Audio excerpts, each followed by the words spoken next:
And good evening, Waste fans. Welcome to the LSRTV production of L-TAC. I love the name of this race. Thank you, Nolan, for giving me something that's so entertaining. My name is John Mushkin Jr. In the booth with me tonight is Justin Prince. Down in our production booth, Mason Himbaugh, bringing these lovely pictures that you're watching, folks. We're here to watch the new package of the next-gen car at Pocono. That's the 670 horsepower version that we've been looking for iRacing. Unfortunately, I haven't done any laps. Justin, have you taken any laps in this car yet? Well, personally, not too much, but we can tell you this. This is a much different car compared to what the drivers had for about a month, or in fact, a year or so, and I should say, when it came to its initial iterations with the higher downforce, lower horsepower. It's much more akin to what the Gen 6 car was prior to the package configuration with the 550 horsepower back then. It's more of a driver's car. It's more difficult to corner your way around a track like Pocono. The braking marks, you're having to use the brakes, first of all. Second, they're much more different in terms of where you lift off here around this racetrack at a triangle such as Pocono. It's not the same car. And in turn, drivers will have that learning experience where if you haven't put in practice time with it, you're in for a rough one. That's what I've been hearing from all the drivers down in the pit road, Justin.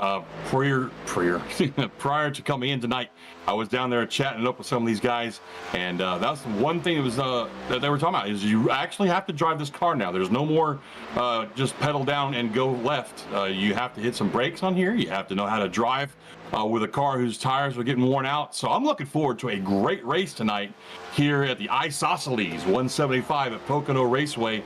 Pocono is one of my favorite tracks on the service, and I tell you what, this ought to be fun. This ought to be real fun. We're in the middle of qualifying right now, folks. The guys are putting down their qualifying laps.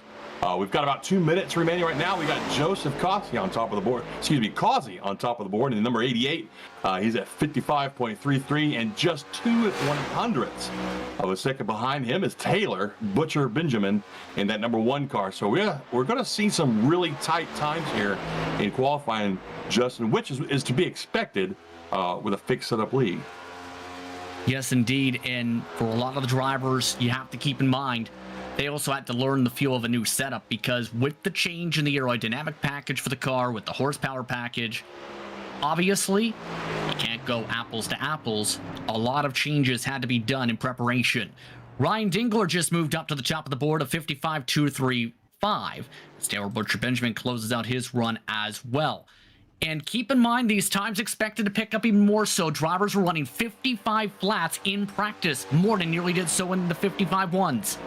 I was about to say, Barrett Morton just jumped up there into the pole position with a 55.14. That's hauling the mail right there. I'm already seeing a big difference in this car with the way these guys are getting into the entry here at Pocono, which is really, they call it the tricky triangle for a reason, Justin. There's 3 different corners. First turns 1 and 2 are pretty banked for a big track like this. Then you go down through the tunnel turn, which is a crazy little turn all itself. And then you have that long, flat turn 3. There is no turn 4 here. So, you know, they even have a sign right there on the wall that says, what turn 4? Well, folks, this is the Tucson Sound Art series here at L-TAC. Tucson Sound Art introduces an entirely new and enjoyable way to listen to music in your home. Uploading and making your own images and pictures into Sound Art is as easy as 1, 2, 3. Everyone who looks at the picture will wonder where the great sound is coming from. A single charge will last days and gives you the ability to go truly wireless with no power cables. Sound Art looks good in many rooms, in any room in the house, from the front room to the back room. The speakers are powered by batteries and receive audio via a Bluetooth connection, meaning nobody will even know that the art they're looking at is actually producing the sound they're hearing. Tucson Sound Art specializes in creating custom artwork from your personal artwork and photos. You can even choose images from their expansive collection of high-quality photos. It's the perfect gift for friends, family, and business associates. To learn more, visit www.tucsonsoundart.com. And, well, that concludes our qualifying there, Justin. Let's see who got us on the pole there. That's going to be Barrett Morton. He sticks that 141 in there, that 55.141 in there for your pole. We're going to go ahead and get you a quick grid lineup, folks. Just 1 minute here. Let's see. We got I'm having some technical issues. Step in, please, Yeah, Justin. it's going to be interesting how things fare out. I will say this, though, tonight, John, to step on in, because the times were very close amongst the top 10, 3 to 4 tenths separating those drivers for reference. But some of the drivers definitely are learning a lot about how to drive it now. Because here's the thing. I'm not sure how it was for you, John, but in my personal experience on the track, the package when it was put in with the higher downforce, 550 horsepower for Gen 6 cars, it completely changed how you had to race, because before you may be able to let cars roll more, have to use a lot of the brake, be able to know how to use the brake. Then it became more so about throttle control. And now we're back to that same method used prior to that point. So for some, it's about reprogramming themselves almost, so to speak, on how to handle what they are going to feel for tonight as we get ready to look at the qualifying order. Absolutely. You're exactly right on that. And here we go with the qualifying order, folks. Pole position, Barrett Morton on the inside of row 1, outside Holden McGill with a 55.203. Inside row 2, Ryan Deemler with a 55.235. Taylor Butcher Benjamin outside of him. Inside row 3, Joseph Causey. Outside is Kyle Green. Coming up, Matt Rucci there in 7th place. Grant Peterson to his outside in 8th. Tyler Granot, or Grano, I'm not sure I'm saying that right, the 81 car. And to his outside, you got Anthony Mazzotti in the 10th. Justin. Hunter Thrower will start in 11th position in turn, 55.484 and qualify, with Eric Uphold in 12th. Colin Stone starts 13th with Jeremy Berger in 14th. Ryan Duke and Stefan Purcell start in the next row. Keep an eye as well on Mario LaPinta from 17th position. James Vining finishing 18th in qualifying. We'll start from there. Joseph will start alongside Tim Henderson for the top 20. Inside row number 11. Sorry, row number, 11. Richard Malaguni, I'm sorry, in position 21 there. Frank Flores in 22nd. Justin Wilson is going to be in 23rd. Jeffrey Brogdon, 24th. Now, from Brogdon on down, Kevin Franks, Nate Brooker, Nathan Christensen, Robert Pattengale, Lauren McFadden, Bradley Waters, Sean Deal, Chris Hodges, and Springer. None of these guys took a lap, Justin, I keep wanting to call you Justice. I have no idea why. And they're going to just kind of, I guess, take their time and feel how this car is going to behave behind a gigantic pack of cars as we go green.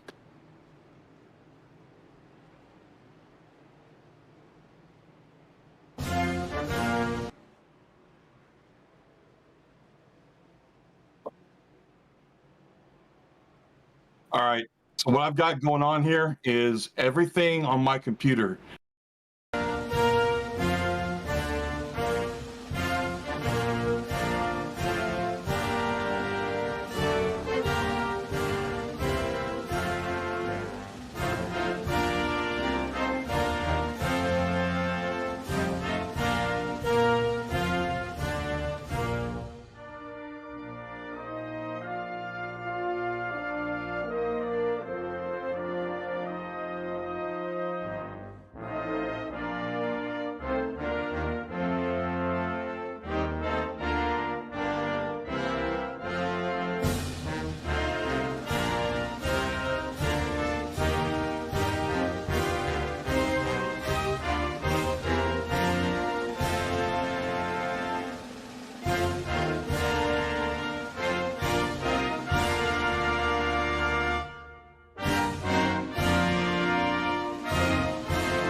Welcome back, folks. If that song does not get your heart pumping, you probably need to see a specialist.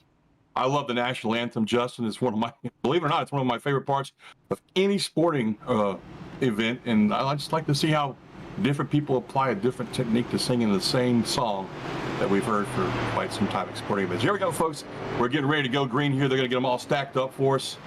And it's going to be an exciting race, Justin. I don't, there's so many unknowns for us up in the booth because, like we touched on, neither one of us has really given the new package, I should say, the updated package, a try yet this week.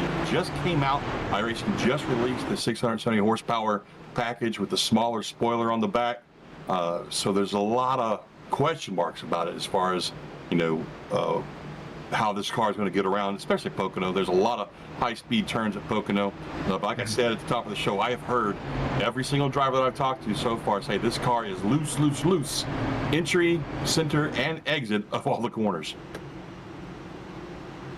And there's so much to think about, and keep in mind, there is supposed to be a lucky draw as well, which means for a random draw between number 1 to the field size, a driver gets their number drawn and has the chance for 3 bonus points if they win. That draw getting ready just the next moment or so, especially since the race is about to get underway. After everyone checked their pit speeds, it's time to go racing at Pocono. Pace cars coming out of that last little, I guess, corner, we'll call it. They're turn 3. He's off down pit road, and the green flag is out. We've got a great start right there by Mr. Morton down there on the inside to his outside. Sort of car length back. Still 2x2 is McGill, Dingler, Butcher, and Causey. And look at that spread now. I love that shot right there, folks, that you see. As they spread out coming down the front stretch. Down into turn 1, they're going to squeeze through there, Justin. And you see a bunch of guys kind of trouble at the front. Barrett Morton nearly spun it from the race lead. The number 9, I think, just realized how loose things can get here. That was the main discussion point. How loose this car can get. He nearly looped it on the apex off. The draw has been made, by the way, for reference, John. It's number 23. Guess who started in position 23? Justin Wilson. He had some struggles in practice. Oh, we got another car loose right there. Man, these guys are just really having a tough time getting a handle on this car right here. And he's going to come down in front of somebody right there. We call it at the top of this race. There's a lot of unknowns with this car, Justin. Very loose on exit. We saw that with the 9 car of Morton, our pole sorter. He's dropped all the way back to 8th now. I bet he's still probably trying to catch his breath after that little incident there. And we got another car loose back there through the tunnel turn, it looked like. Let's put it this way. Drivers are saying, do you want to start drifting? Well, that's been the case for some because it's low downforce, meaning you have to be able to drive this car. You have to be able to handle the back end slipping and sliding. You lose feeling, especially with these back tires, good luck. Because some of the drivers in eNASCAR competition, in the Contender Series as well, when they ran this car with a high downforce, mind you, every one of them spun at least once in a major event a few weeks ago. Now, it's even harder. Yeah, but that's what I like about this new package. I mean, I say that because I haven't driven it yet. But I mean, the old package, the initial release of the next-gen car in iRacing, to me was boring. It was just absolutely boring. It was almost every track was like racing a plate track, if you will. A lot of drafting, a lot of, you had to have help with pass people and stuff like that. This new version, this new release came out this week. We got a caution track. Big wreck coming out of the tunnel turn back there. It's coming out turn 1, in fact, 15th on back. Lauren McFadden amongst those involved.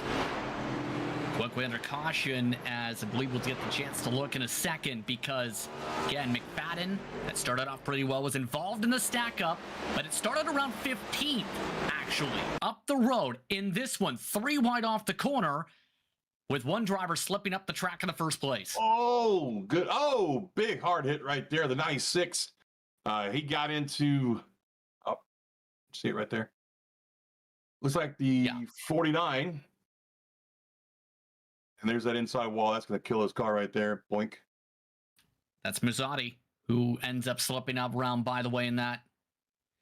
The driver who slipped up the track, it looked like the number 96, Ryan Duke, who's got significant damage as a result. In fact, the steering may be broken on it. What a hit. That last car that came in there got a big chunk of that one. Well, folks, that's going to throw us on our first caution tonight. They're at lap 3. Very early. We have a 70-lap race here at Pocono Speedway. But right there is a perfect example, Justin, of what we've been talking about since the drop of the green flag. This car is just, it's a handful. And these guys are going to have to learn now, or relearn, if you will, how to drive an actual race car. And keep in mind as well, pit strategy is going to be so huge to think about, because most drivers do not know what the pit strategy could be, because it's 60% the fuel limit. Yes, as per standard, 4 tires set to the pits, so lots of chances for stops. However, This is a much bigger tank compared to past years where the fuel tank was around 18.6, 18.7 gallons. It's up above 20 gallons now. So you can go longer in theory with the full tank, but at the same time with the drivers limited to 12 gallons, how will that fuel burn measure out tonight? That's going to open up so many strategy windows you have to feel, because it's not just as simple as one stop. And now the leader's coming in. Mind games being played right there. Dingler in the 8 car and McGill and Rucci, all those guys behind the leader, faked like they were going to come in there with him, and at the very last second pulled out. So now your leader is just going to be the only one, it looks like, on really, literally the only one on pit road. And that's going to throw a huge, huge wrench. And, well, no, there's a lot of people that came back in there now. In the back of the field. Now, yeah. Back in the field came in, too. So he won't be all by himself. But still, that's a lonely feeling when you look up and realize, oh, okay, everybody behind me just decided to stay out. How many such tires you say they had again? 4 tire sets in the pits, 5 total for reference. So there's lots available, but here's the thing. I don't expect them to be used right now. Essentially, it's a splash and drive off. Essentially, top off on fuel, because you never know how the cautions will fly. Because what many people don't remember, John, is when the Gen 6 cars had low downforce at Pocono, early part of the race had a lot of cautions. Yeah. Then things calmed down for some longer runs.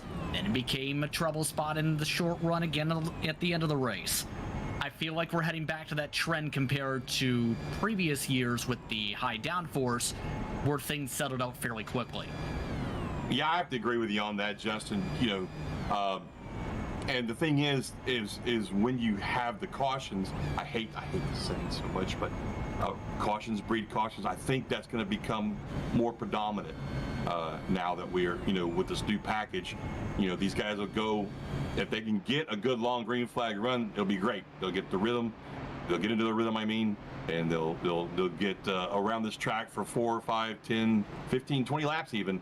But then when the first caution comes out, after that, they're going to have probably 2 or 3 more quick cautions, because it's the short run and the car is so much different now on on new tires and full tanks and whatnot.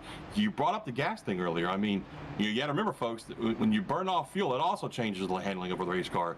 So that's going to throw a wrench at these guys too. So they've got a lot to learn tonight for a car that's only been out now for what, 4 days?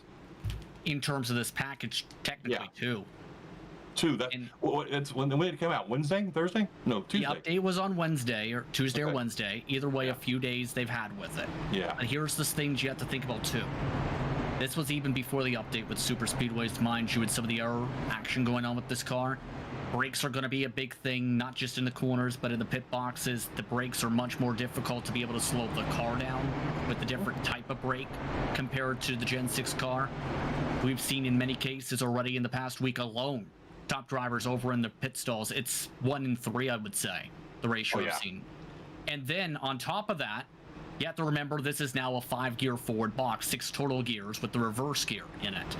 So it's now to where if you don't know what gear you need to start in, or remember that 5th gear, you might end up, say, burning more fuel under caution, or might get a bad launch off the start. There's so much to learn for this car now that, for many, they've been waiting for the updated grouping of the package, and they have to learn in fast now. Absolutely. That gear thing that you brought up, that is a great example of, being so used to driving a 4-gear forward car, which we've had forever, right? It got me. My first race in this car was Atlanta back, I don't know, 2 or 3 months ago, and I completely forgot there was a 5th gear, and I could not figure out for the life of me, 1, why I was tacking out at the end of the straightaway, and 2, why everybody was able to go 5, 10 laps longer than I was on fuel. So it's amazing when you don't realize small details like that. And the pace car is off. We're going back to green. Dingler chose to start on the inside. That's not even Dingler, is it? Yes, it is. And Dingler got a great launch, too. I'm locked up again. And either way, things trying to settle on out. It looks like off the launch. Look at the cut, though. McGill, he's one of the drivers looking to make a run at Road to Pro, and he watches his trouble behind him. Oh! Wow, I can't believe they kept that straight. Oh, that is so amazing they kept that straight right there. Still green, still out there is Ryan Dingler in the 8 car. Behind behind him, he's got Taylor Butcher Benjamin in that number 1 car. Holden McGill in 21. They're single file for first through fifth there, Justin. Tyler Granat being the 5th place. Oh, he gets a little loose right there. We've seen that a lot. A lot of these guys are really wiggling coming off that tunnel turn. Well, you have to remember the usual trend, or the past trend for the past couple of years, has been you just left into the corner for the tunnel turn. You have to use the brake again for the first time since 2018, 2019, really. So it's something that will take a lot of time for drivers to learn. More trouble in the back, though.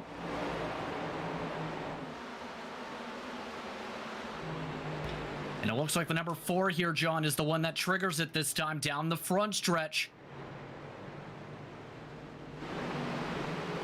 Yeah, that's a beat-up race car right there. He's got a lot of damage. No fast repairs either, correct? If I'm not mistaken, there's no fast repairs? There is one. There is one available tonight. Unfortunately, we don't have a replay available of that accident, but I believe, Justin, you got a pretty good view of it? Long story short, the Ford did hit the wall coming out of turn 3, mind you. So the Nerd Racing machine was loose, scraped the safer barrier, bounced off the wall, overcorrecting to the right, then spun it down the straight. You know who got crunched, though, in the front end? One of the contenders for tonight's action, I believe, may have got some contact in that. Just double-checking the exact number. And it was one of the drivers we talked about to be a threat.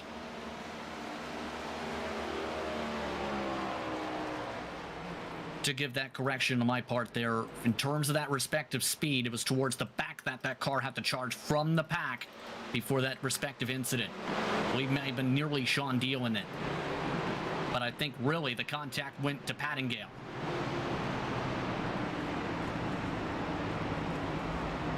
Well, folks, I'm going to, Justin, I'm go ahead and take over for a bit. I've got to restart my system. I am completely locked up and frozen. I don't even know if you guys can hear me. Well, we did, and we are under caution for those just tuning in.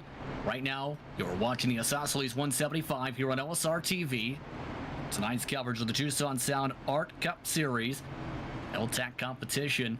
Currently, your race leader is Ryan Dingler. Taylor Butcher Benjamin looking to try and get a victory after what has been a string of bad luck for 2 seasons, despite being the pole record holder and having the most top 10s in series history. Holden McGill, as talked about, is running for pay to win for RTP competition this year in 3rd. Morden and Berger, the top 5. Jeremy Berger representing EPI. An intriguing start to this one. The 4 is getting significant damage repair done. Richard Springer was the only driver not to make the track in time for the start. Only 1 car is several laps down. Ryan Duke, who did not take the fast repair, decided 3 laps down was a better strategy.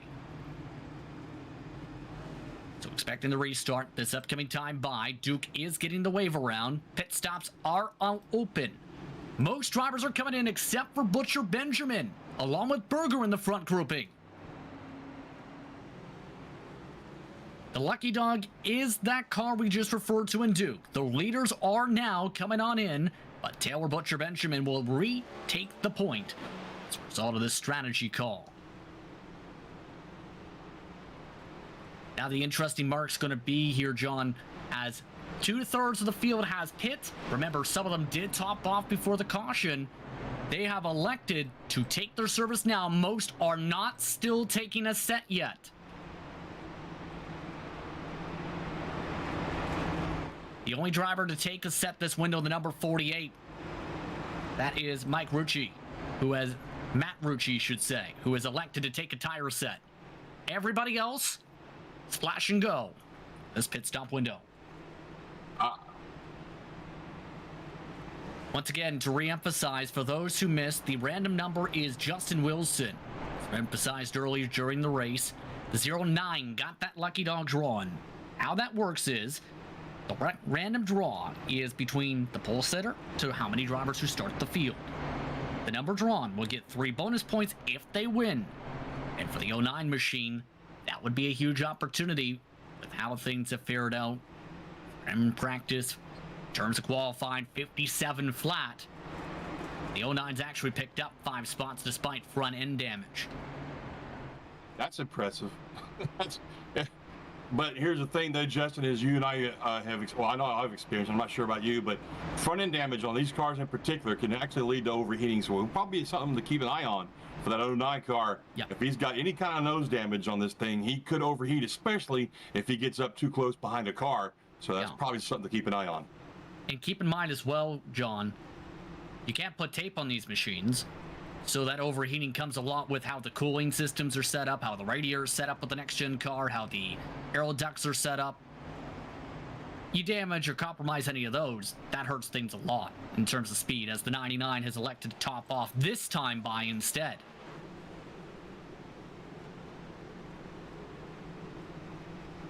So 1 to green this time. Butcher Benjamin is now in control of the field for the first time tonight.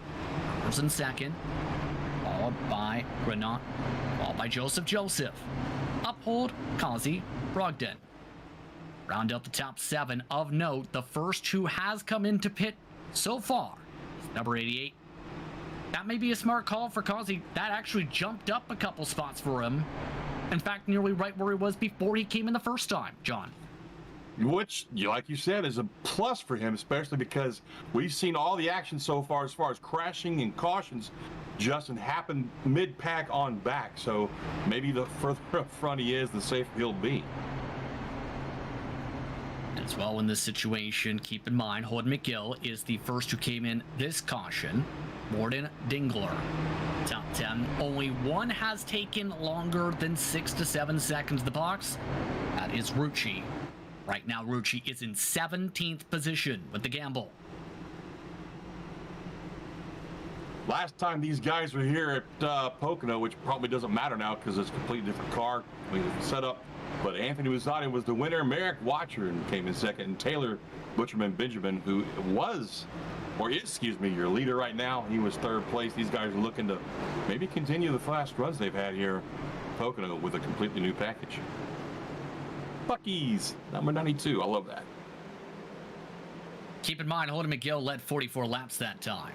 59 to go in this one. Pace car's off, green flag is out. We're back to racing. Butcher Benjamin with a nice little start right there. Doesn't get too much of a big lead over the 2-car of Berger on his outside. So we're going to see him go 2 by 2 by 2 by 2 all the way back to the field through turns 1 and 2. We'll see if these guys can, sorry, turn 1 really is what it's called. I'm so used to saying that for the other tracks though. But it looks like everybody gets through squeaky clean right there all the way back to 10th at least. Cleanest start for the leader so far tonight for reference, by the way. Good pull for the outside line as well. Kazi is clear for 4th already. Berger elects to give up the ghost for 2nd. Joseph up to 2nd position. 17 spots gained for the number 20 already. The 20 is on the move, man. And I tell you, look at these cars on exit of that tunnel turn especially, man. They're so out of shape. It's like just the smallest touch from another car is going to send them flying off the field there.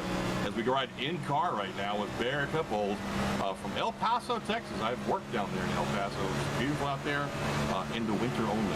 Summertime, it's literally hell on earth. But anyway, riding in there, and you look on board, you can see the tachometer showing his RPMs on that digital dashboard. Oh, look at that. As he gets out all loose right down of shape, chases it all the way up the track. Behind him, crashing behind, Peterson collects Rucci.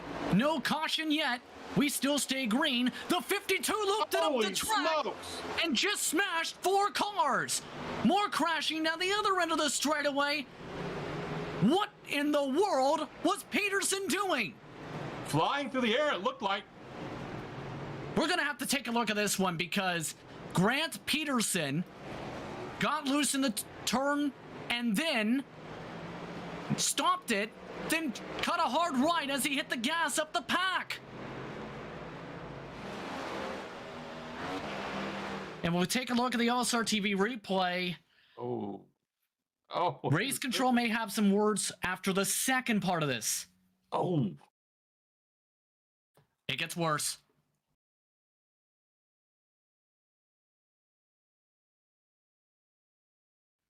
Yeah, watch from this point on forward. He's nearly got it in straight and out, and then smashes the gas down. And that's where he made his mistake, though, Justin. You cannot just hammer down on the throttle like he does right there. You can see it. That car broke loose. Oh man, that dude had just no idea what was coming at him. At least two different cars, make it three collected in that part. And then on top of it, Sean Deal spun at the other end of the straightaway. Yeah, that I would bet you dollars to donuts right there. That is exactly what happened. You know, Peterson is used, just like every other driver, all of us are used to a older package where you could just literally stomp on the gas and go, and it would grip, right? They've taken that away. You cannot do that anymore, and that's exactly what happened right there, Justin. I promise you. By the way, the driver referred to who collected the second part of it was Ryan Dingler, who was in the initial contact, by the way, John. But here's the problem. I almost feel like Sean Deal may have gotten spooked and came up the track down the middle of the straightaway and wrecked himself and collected more with him. As more pit stops underway, what an interesting experiment for some drivers in their learning session on how to drive the new next-gen package. Learning session is a good way to put it, Justin. Now I'm kind of wondering if maybe race control is not going to take a step back here and think about single car restarts. I've seen that happen in other situations, not necessarily in this one, but it seems to help calm the drivers down and get them through 10 to 15 laps without caution, you know, starting them in single file and just giving them the chance to recoup. I would wonder if maybe race control is not considering that. So either way, some drivers staying out here. In fact, half the field doing so here. Butcher Benjamin, Joseph, top two. Kazi stays out, as well as Granat, along with Morton, McGill, Stone, Thrower, Dingler, Vining, the top 10. Also staying out this caution, Walters and Wilson. Justin Wilson is now up 11 spots as his trend upward continues. You know, this is only my, I think, second or third time broadcasting for the L-TAC series, the L-TAC series, their Cup series, and every time we've called it, the guy who gets that random draw seems to do pretty well. And we're the ones who do the random draw, so I'm just wondering if maybe we don't have a little bit of magic in our touch. And I'm hearing there may be a discussion involving the restart box, potentially, over race control. There is a commitment line and restart zone in this series where drivers technically are being told, were told originally, that the iRacing green flag was the original trigger. But the iRacing green is coming out earlier than the green flag is what race control is ruling. That box was initially at the start of the checker flag pattern around the end of the water barrels at the pit exit. It's now drivers are allowed to go from when the pace car turns down up to the iRacing green. So a bit of a wider pit, or wider restart zone, should say. But that's just the trend of how it works. It's one of the shortest restart zones in theory in all of iRacing. From about it happens. Where you have 4 or 5 car lengths. Yeah, it happens real fast when you exit 3. I mean, literally, especially if you're back in the pack, you're actually going green in the middle of the turn. That's one thing about Pocono I've never really liked, Justin, is how fast that green flag comes out. Like I said, if you're unfortunate enough to be back there and maybe 10th on back, you're trying to go green while you're turning left, and that's never a good combination. Reset your top 10 again. Butcher, Benjamin, Joseph, Bernard, Kazi, Morton, McGill, Stone, Thor, Dingler, Vining, the top 10. Didn't you say Dingler was involved in that last caution? Yes, he was. He didn't get contact in it, though. Okay. He didn't get contact in the second portion of that incident we were referring to with Deal and Company. It happened above Deal by a car length. Gotcha. There's some good-looking race cars out there. As a painter, you know, I do paint schemes. I didn't know if you knew that or not, but I love seeing some of the designs these guys have on these cars. It's just, there's some really, I like that. But who is that? The 9 car right there? No. 3rd car, bottom lane. See, that's McGill. It says here. No, that's the 9 car. Yeah, that's Morton's car. That's a good-looking race car. I got that mobile number 81 there, of Granat. That's a really good-looking race car. Kind of looks like, reminds me of Mayfield's old car. Remember him? Yeah, and keep in mind, the rear wheel paint scheme for Mobile 1 for Storthouse Racing actually is throwing back towards that car a bit. Implementing a lot more white into Kevin Harvick's paint scheme for it this year. Nice. But the drivers will see one other color, green, The green flag is out, back to racing. Butcher Benjamin with a great launch. Joseph, though, with a bit of a struggle, could not get going off the launch. A lot of these guys are going to be, real easy on that throttle after the last few restarts we've seen guys spin the tires. Even with fresh tires, it's just so easy to spin these tires right now with this higher horsepower package. And we all riding on board here with Tyler Granat in the 81 car going through the tunnel turn right there. We've seen that as a calamity. I'm sorry, that was turn 1 and down to the tunnel turn now. We've seen a lot of trouble right here with this tunnel turn. You said it earlier. They've got to learn how to use the brakes now. They came to, we got one. He's into the back of the 83 right there. 83 is still saving the car. Oh, God, he almost saved it. He does it, though. Big Rex going to take out 4 or 5 cars with him. My goodness. Oh. That was just horrible. Caution is out again. We'd like to remind you that this is a different package now, for those who are just joining. And you cannot full throttle into the corners anymore, into the tunnel turn. Bradley Walters just learned that using other cars as brakes is not a good idea. No, it's not. Yes, pull it up. Let's see the replay on that. I mean, I don't want to call out somebody, before we actually see what happened, but I saw it happen live, and it really looked like he just got into the back of him really hard right there. And Thrower was trying to save it forever, and finally that's the tunnel turn, man. It's very hard to say. God, he hit so many times right here. Jeremy Berger slamming on in. And now he's just angry, and he's just stomping all over that gas pedal. Oh my goodness, that is unfortunate. I mean, he was having a great run there also in that 83 car. But now he's got damage on pretty much all 4 corners there, Justin. That's going to ruin his night right there. By the way, McFadden is still off track with repairs. Tim Henderson is 6 laps down with no front clip. Still 28 in the lead lap.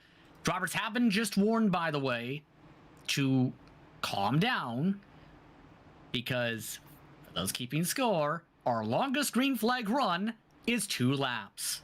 Oh my goodness. I wish you hadn't said that. No, let me rephrase that. My bladder wishes you hadn't said that. Okay.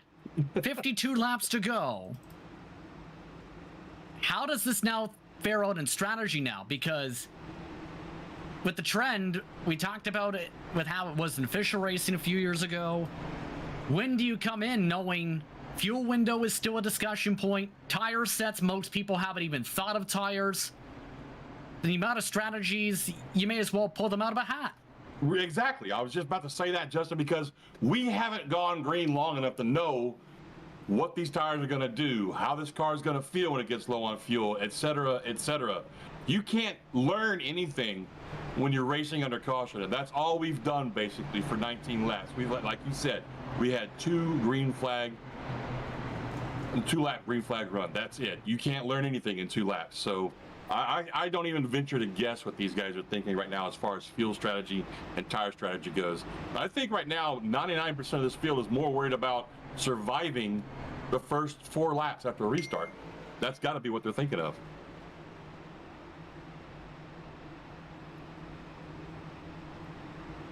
So Ryan Dew, again, is your lucky dog. This caution flag, by the way. And Butcher Benjamin currently is now up to 10 led laps, the most laps led on the night so far. Let's talk a bit about how things fared out entering tonight. Bowden McGill came into this evening with the points lead after an interesting race at Daytona Road Course action. A few drivers did pick up penalty points. Jeremy Berger, 3. 2 for Dingler, 1 for Flores, 1 for Chad Hodges, while with James Vining with 1. And social media driver of the race was Joseph Kazi, because he started 19th, made it to 2nd despite all the damage. Yeah. Again, you talking about? Oh, look at that interstate car. It's pretty. Sorry. We're talking about the next. What? Well, a car with damage on a road course drives almost completely different than a car with damage on an oval track per se. Especially Daytona Road. I mean, that's a big old monster of a road course there, Justin.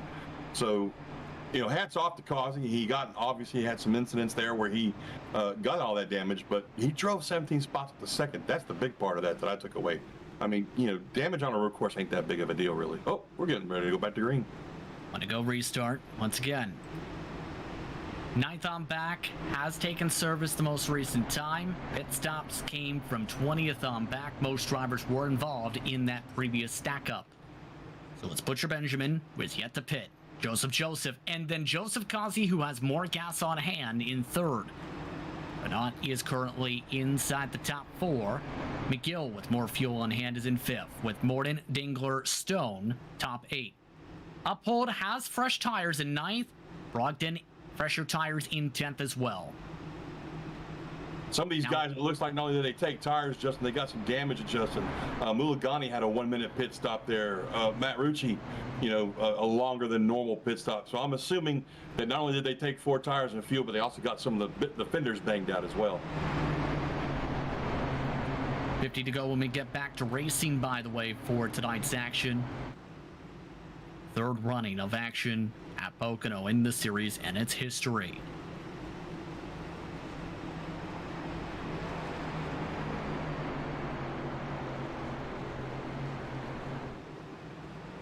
What do you think the odds are here? I'm sorry, Justin, go ahead.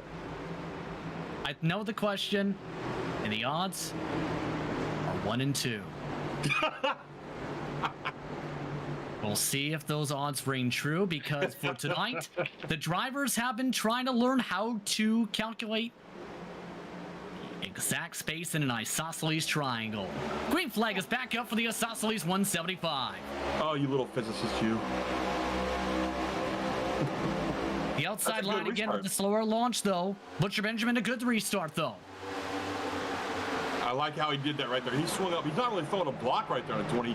He's prepping his entry into turn 1 right there. You really, really don't want to start in low on entry like shallow like that if you don't have to. And as a leader, you don't have to. You can swing up to the outside and arc it in the way you want to. We get through turn 1 cleanly that time, Justin. Let's give him a hand. Right on, guys. Final turn is the moment of truth for some, though. Clean launch for some. Stone nearly pushed up the wall. The number 4 nearly pushed into the wall. Everyone else is clean, though, to turn 3 for the first time up to speed in the past few laps. And already, we're not having the best launch out of them, a little loose. The 18 also slides on up this time in the midst of the Hornet's Nest.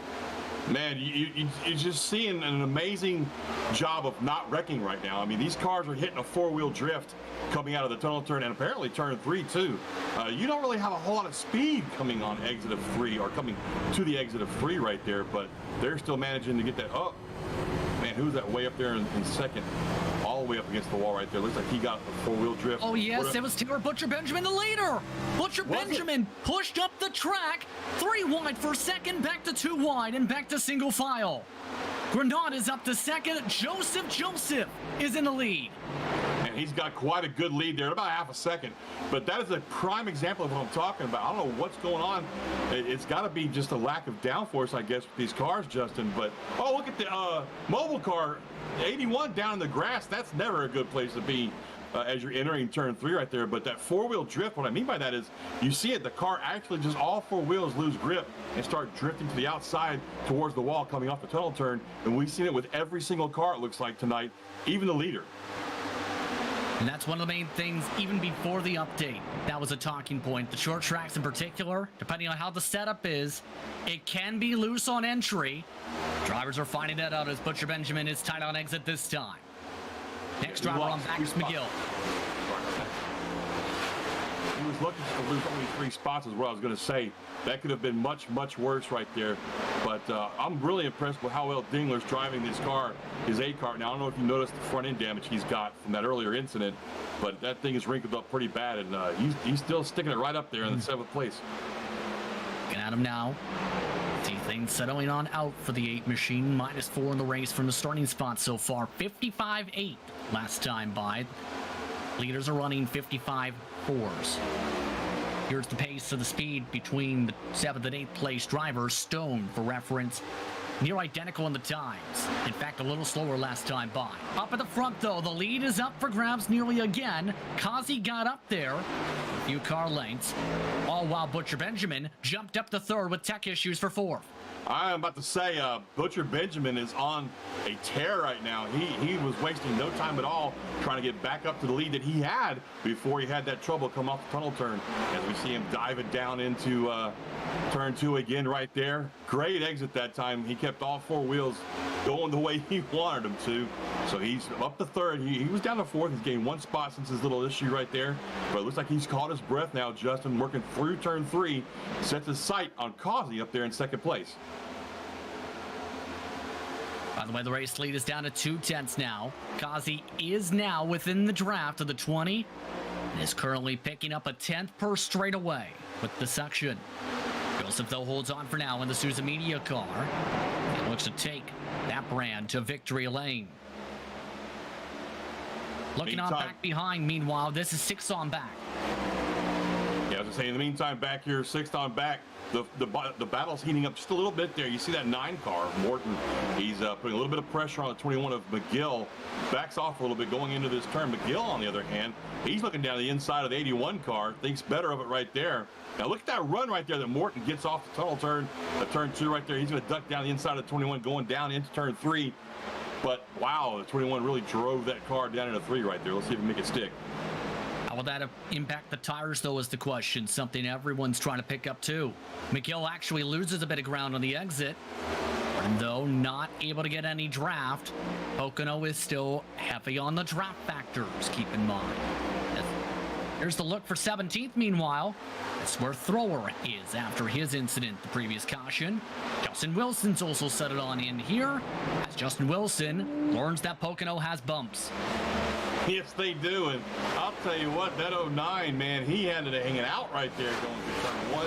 Very impressive that he really didn't lose a whole lot of ground on what he was trying to gain right there. In the meantime, that 83 car, that Lowe's entry, has used his fast repair. We saw how badly damaged he was earlier. He's got his car fixed up, his crew's banged out those fenders, and he's moving up to the field now. Rucci up to 9th, inside the top 10. That's indeed a quick pass there. Indeed, you've seen with the 89 swap 83. Rucci, you refer to, is indeed inside the top 10 up to 9th. Meanwhile, Brogdon is the car he moved on by a while ago. His Toyota Camry. Longest green flag run of the race for reference, by the way. The leads has settled on down because Kazi has elected to save behind Joseph. While others are still trying to swap here, it seems some of the drivers are picking up that maybe it's best to save a little bit, knowing the impact of the draft, but also the impact of the side draft if you get out of line. Absolutely. I mean, we've had a great, I hate to say this, but jinx it, but a great green run right here since that last restart. A lot of good green flag laps. These guys are finally, I think, Justin, learning how to get into, through, and out of these corners without too much stress on those tires or losing too much grip. Well, it goes to the trends, right, from NIS competition, for example, from a few years ago with low downforce Gen 6 cars. Seeing that now with these NASCAR stock car machines. Low lead settling on down. Butcher Benjamin leads the second pack. The third pack is red by green currently. Also have some of the other drivers, such as this grouping, who are trying to stay within the draft, though, because the draft from 3rd to 9th stretches about nearly 3 to 2 seconds back right now, with these two at the back. They have definitely stepped their game up front. Joseph and Kazi up there. Joseph in first, Kazi just about a 10th and a half behind him. Butcher Benjamin in 3rd, McGill 4th, Granat 5th. McGill, Granat, I don't know, they look like they're losing ground to me. It just seems like maybe Butcher Benjamin's all on his own lap right there, because he's kind of at the halfway point between 1st and 2nd, and then behind him 4th and 5th. Well, last time by, McGill did pick up 3/10, but this time lost a lot more ground. Here's the track map, referencing where drivers are. Covering about the same third, if not half of this triangle currently. Currently, the last driver of the lead lap is about 26 seconds behind. That's Chad Hodges, the 05 machine currently. That's still on the lead lap, correct? Yes, it is. 29th is. 30th is a lap down already, though. Nathan Christensen, who needs a lucky dog because he pit with the pit lane closed. And Ouch. guess when that happens, it's a green flag penalty. Yes, it is. Yeah, good catch earlier on the cars. I was talking about one, but calling out another one. That happens to me sometimes. I'm old, Justin. I've got old age on my side here. I'll use that as my excuse. Still keeping an eye on the 83 machine. By the way, Stone has been passed like a bowling stone by Matt Gucci up the track. Here's the battle for 11th pylon, meanwhile. Green still leads this grouping. It stretches all the way back to about Justin Wilson. 5 seconds the differential between these cars from about 11th to 20th. As side by side again they go. That's Peterson on the bottom. Up top, it's Uphold trying to hold on in the Bucky's machine. A bit of a squeeze though from the High Point car. Now he's gonna have his hands full here. The High Point car is, because everybody that's drafting on the outside is gonna have an advantage over him as far as speed going down this long pond straightaway right here, down into the tunnel turn. That's turn 2, folks, coming out of turn 2. It looks like he's just gonna fall in behind these guys, riding with Thrower now in that 83 car. That's who I was talking about earlier. Got his car fixed. He was, bent up from one end to the other of that car earlier. You see, hold on. We have pit stops coming up the road. Remember, yes, we talked about some have not taken service. Taylor Butcher Benjamin, 30 laps the total distance. How does that fare green flag laps, though? We'll see. So the window is now open. Joseph, Tower Granada are the only other drivers who have not pit at all this race. You're right. They have not pitted since Causey hasn't pitted since lap 4. And McGill was unknown, but you're right. Joseph has not pitted, and Granada has not pitted. And I'm wondering if Tyler, the one car, thank you. That's who I'm. Taylor Butcher Benjamin. Thank you, Taylor Butcher. He's got such a long name; it just slips my mind sometimes. I'm wondering if he came in because his, crew chief was telling him, "Hey, you're out of gas," or if he came in because his tires were starting to really give up on him. Because that's going to make a difference. Because he could, if he did come in because of fuel, that tells me he might have enough to go all the way on this run now without having to come back in. You follow what I'm saying? But if he did come in because he was out of gas, he's definitely going to have to pit one more time. The window now being received from race control is 22 to 24. That's what drivers are now reporting. As Joseph, Tower Granada both came in this time. Ryan Dingler, who has topped off already a couple times, did also come in this time. So he can only make it 22 in total laps this time. Most drivers, they have gone, including pace laps, now 13 laps, but those drivers are 18th on back right now. And here's the tough thing about the windows. How does it slice on down? Because from this point on, it seems to be a 2-stop. It seems to be. You're right. But you know what I just want to touch on? I just want to give this whole group of drivers a bit of applause here, a pat on the back, if you will. They finally, seems to me like they've really figured out what this car can and cannot do through the turns on Pocono Speedway, because we've got this long green flag run. And we had a rough start, folks, this race, but man, it's really looking good now. These guys are stretched out. We've got green flag pit stops happening. So my hat's off to these guys for finally figuring out pretty quickly, really, if you stop to think about it, Justin. Here's the big thing. If we can go to the 59, that's Bradley Walters. Remember those who picked the last caution too? Just did some quick math.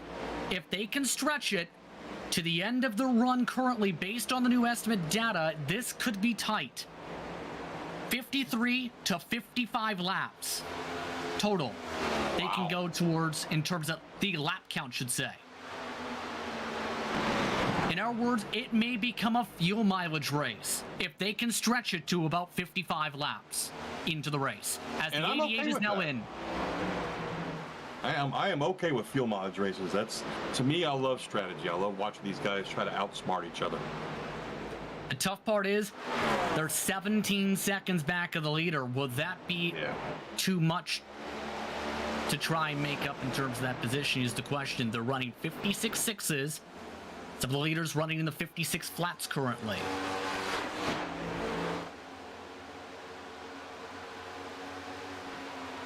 So again, after some pit stops with Kazi coming on in, Holden McGill has taken the race lead. Mid-Lam and Company very happy to see this driver run well in this type of event. this type of race car. Barrett Morton holding on to the draft as well in second. They come off of turn 3. Take a quick step aside. You're watching L-TAC action from iRacing's virtual Pocono Raceway from the Pocono Mountains in Pennsylvania. There are moments that surprise and delight the mind and the senses. Introducing Sound Art, the world's first truly customizable, concealed, flat panel art speaker system. A revolutionary combination of incredible sound delivered from your most meaningful pictures. When art and technology intersect, there is a seamless blend of creativity and function. Come alive in the streetlight, pulling at the stars in the moonlight. Every time I feel you close. With Sound Art, anyone can print their own artwork or pick from numerous licensed artwork that we have. The possibilities are limitless.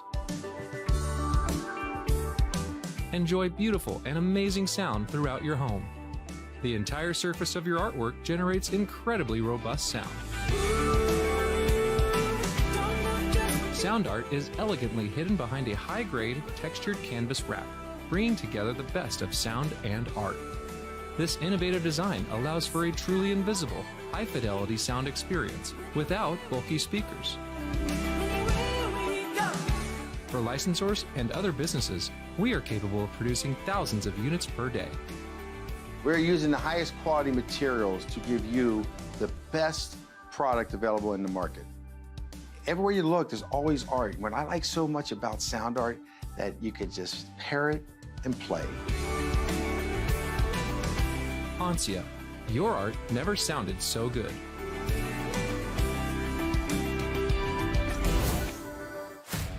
Chrysler, Dodge, Jeep, Ram, right?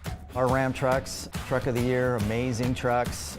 We have fun Jeeps, and then the exciting Dodge and Chrysler products. Lots of performance there, lots of excitement there. They've done a great job in really creating a full scope product line that could suit everybody's needs. Whether it's a family vehicle or a fun vehicle or a utility type vehicle or a big truck, we've got it all for our customers.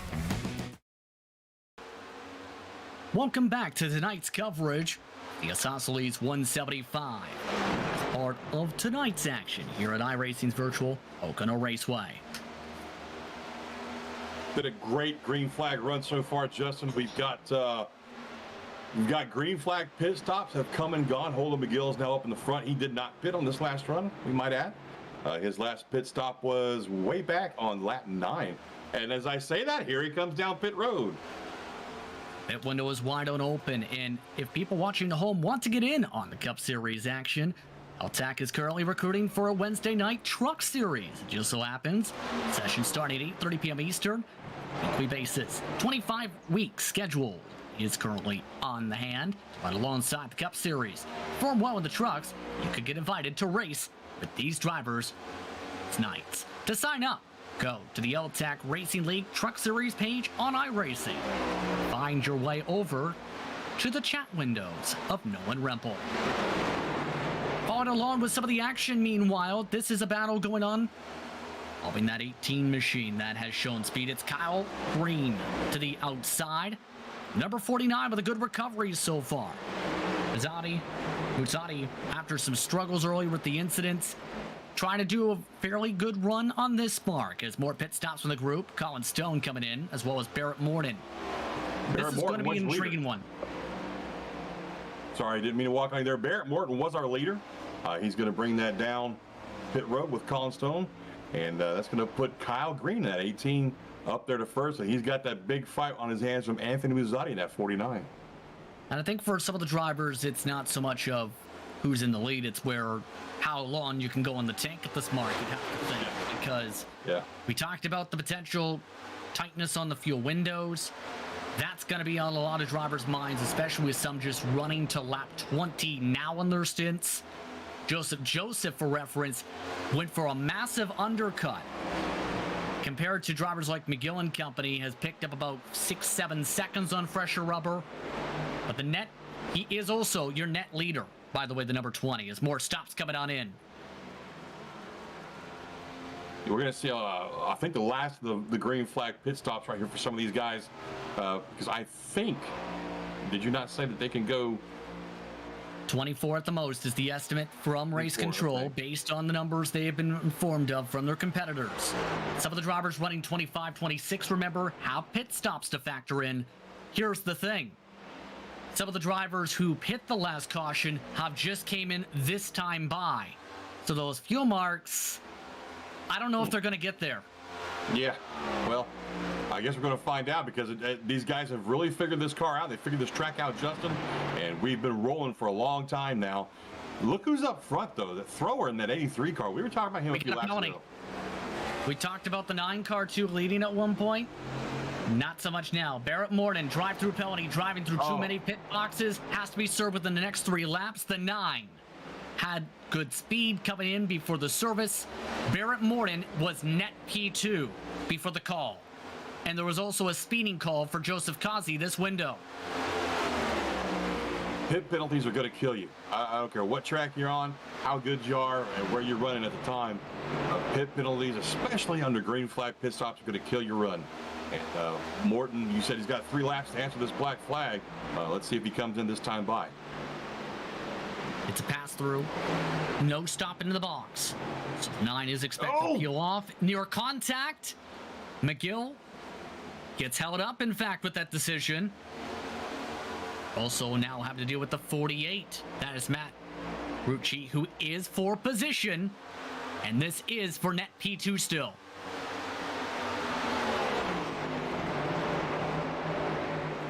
Rucci's looking pretty good out there, but just a little bit of a wiggle right there by the 21 back there in turn 3. That's what I was getting a little excited about. He got a really good wiggle, and I really thought the 9 was going to run through him on that. Congrats to both those guys for not hitting each other. Thrower into the pit lane now. Our leader gives up the lead to Uphold. Swap as well for McGill, taking back net second spot on the track. Of note, a couple black flags. Kyle Green also caught speeding. Tim Henderson, who just finished multiple minutes of repairs, immediately picked up a black flag as well. A few drivers with more penalties. Only a couple drivers have stretched it on the tanks now. Barrick Uphold, Nate Brooker, Robert Pattengale. Everybody else has come on in except for Kevin Franks. And they are in the very tight window, potentially, if they can go a couple more. Tight window indeed. I mean, here we are, lap 42. It's 28 laps to go. And we're approaching that window, quote unquote, that we were given earlier. So I'm going to be honest with you. Justin, these pit windows for me are all over the place, really. I mean, all over the place. And every driver we just read off, by the way, has to pit this time. Everyone has called. They have to come in. That means from the net lead to the official lead this time by will be Joseph. And here's the thing. Joseph could have an interesting one. He is on much older tires than most of the field, but he's got a massive advantage over that whole train. The gap, how about 5 seconds still? That's a great gap to have, especially when you're on the old tires. He's got all that clean air. He can enter the turns where he wants to. He can run through the turns where he wants to. He can exit the turns where he wants to. So he can, I wouldn't say let the car drive him, but you know, he can feel where that car is turned through the turns better. So he can do all of that he wants to do it the way he wants to do it without worrying about somebody diving under him or somebody diving around the outside or just plain running through him. That's a huge advantage to have. And as you see, he's already gained what, half a second over because of this. Look at all this scrapping. They're side drafting each other. They're scrapping with each other. That holds you up. They've lost 6/10 over the past 2 corners with this side by side of the head of the field. More side draft as Dingler tries to pull him back the 49. Backs it on off. But the problem is just not able to get fully clear, and they, despite picking up some of the time lost, could lose more on this exit. This is exactly what Joseph needs. Is trouble above them. Mazzotti nearly to the wall. The 49 to the back of the pack. But he saves it, though. That's great. He keeps it green. Doesn't get too much damage on that car that I can tell. Maybe just a little right rear damage from contact with the wall. But, I mean, it's great that he saved that car. Keeps us green, but not only, you know, that's not just the point of keeping it green, but he doesn't require any more repairs on that car. He's already had a rough night. You touched on that earlier. He's got a lot of damage that he's had repaired. There's the 81 car of Grenat. We talked about him earlier on the back door of Brogdon in that 11 car. By the way, in our black flag, Bradley Walters, unsafe pit exit, went up a car length before the blue cone. So another driver having to reserve a penalty. He still has yet to serve that black flag. Actually is now in the pit box now. Here's the side-by-side of this grouping, though. Stone able to jump on by. Brogdon lets both go, in fact. That's despite the 81 having some of the oldest tires in the field, is actually picking up ground as the lead car here. That's interesting. Now, I remember back in the day when the Gen 6 first came to iRacing, you know, you'd see that. You'd see a car start off maybe loose, really loose, but if the green flag went long enough, we drivers called it a plateau on the car. It would plateau. It would get to a point where it started running neutral again, and then you'd actually start picking up time later in the run versus when, you know, some cars would get, you know, tighter and tighter. So that's good to see on him. That might help him out a little bit. In the meantime, Joseph still maintains a 5.5 second lead, Justin, over Ryan Dingler in second. Yeah, I find that the most curious part that people are learning, because that was something that was picked up with the high downforce packages. I noticed a little bit where tire fall off wasn't necessarily the end all be all in the mid run. It was a lot about the raw speed and ability, it seemed. Now it seems almost even more so, where that may become a very popular call if you can go for an undercut. In fact, Dingler has the same lap tires as Joseph and is now pulling away from this group. Yes, he is, and that's a damaged car. If you see that front end, it's still got that nose damage on it. And man, I am just really impressed with the fact that he's starting to step out just a little bit there. Of course, now the 21 is got a lot of pressure from the 48, so that could be affecting the way he drives his car into, through, and out of the corners, which, you know, again, is going to allow that car that's up front of them with the clean air to spread out from him and get away from him a little bit there. By the way, we're inside the window, or if we get a caution at this point, every driver can make it on fuel if we were to have that situation. Ooh. Meanwhile, Brogdon is not having fun, it looks like. Does have aero damage. The 11 machine has been sliding up the track of late, but is now looking to fight with the 81 after some troubles the past lap. He's down on the inside, or trying to get down on the inside before they get over here to turn 2, going down through the tunnel turn. That's a tricky tunnel right there. We've seen it. All right, look, there he goes. He gets that four-wheel drift going. The back end steps out a little bit. That's going to let the 81 car back around on the outside. So Brogdon's just have to move back up the outside and try that one more time. I don't think, Justin, from what we've seen tonight, the tunnel turn is a place to try to make a pass. I just don't think that's wise. Especially with how things are handling. It used to be a very optimistic position if you got the run. Turn 1, turn 3, maybe more so the better spots now, it seems. And keep in mind as well, I've noticed this too, John. Not sure if you've noticed too. Remember, this car takes a lot less side force from the sides of the car, which in turn makes it has less downforce in turn from that regard. You carry too much speed on an entry trying to send it for the pass. That may be enough to spin you. Absolutely, and we were talking about that. I mean, that's what I've been calling it for years, the four-wheel drift. Your car entering the corner has so much speed that centrifugal force carries that car off the ground, basically. You lose all grip, and all 4 tires just start sliding out towards that wall. I hate that feeling, and there's nothing you can do about it but stay off the gas pedal. Even though your driver's intuition tells you get back on the gas pedal somewhere on the apex of the turn, start powering off, you can't do that when your car is drifting like that. You're just going to worsen the slide and end up wrecking. Indeed, as shuffling about again with Grant Peterson trying to make this move. Now this is for 7th. And once again, another bottom out. A narrow run up the top for Brogdon. Another poor corner exit for the most part off turn 1, but does have the boost of being able to hold on without snapping it. Give credit, though, to one driver who's been on the move since the early troubles, Jeremy Berger. Remember, piled into one of the incidents. He's back to 9th. Does have right front damage still, but the Elite Performance Industries cars on the passing move, and one more car is on the slipping move. I tell you what, the 11, he got wicked loose right there, didn't even try to put up a fight. I wonder if we're about to see him duck into the pits. It looked like he was really trying to take that entry to 3 a lot slower than normal.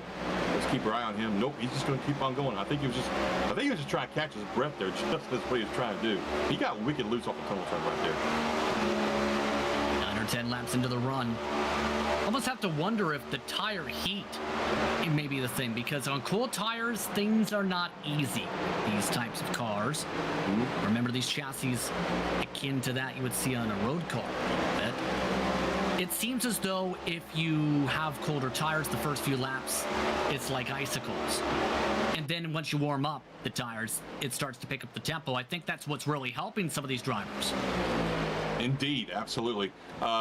I don't know if you've been watching the time, but Dingler, McGill, Rucci, those guys, they are starting to reel Joseph in little by little. I mean, they were out to a 6-second, he was out to a 6-second lead earlier. It's down to just under 4 seconds now with Dingler.